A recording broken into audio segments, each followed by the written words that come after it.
Let's move on now to have a look at method 3, which is follow a structure.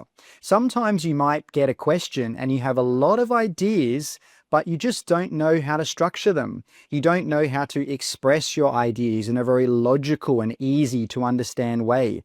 Well, one of the best things you can do in this situation is follow a simple structure.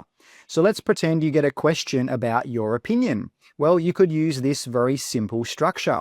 Number 1, give your opinion. You say what you think. Number 2, give a main idea. And number 3, support that idea and give more information. So let's have a quick look at a question with an answer which follows this formula or this structure.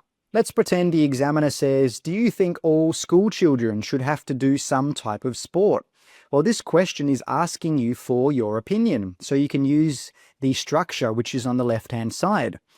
Yes, I firmly believe that sport should be a mandatory subject for all children. So this is your opinion. You're saying, yes, I think that, ... Then we give a main idea. These days, more and more children are living sedentary lifestyles and not getting the recommended amount of daily movement. This is our main idea. This is our reason why we have our opinion. And then finally, we need to give more information.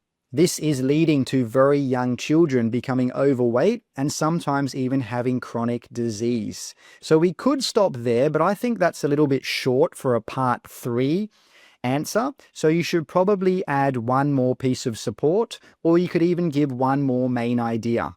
And as you can see, this structure is very simple, but it works very well because it makes it very easy for you to explain your ideas, and it makes it easy for the examiner to understand your ideas. And this is going to improve your fluency and coherence band.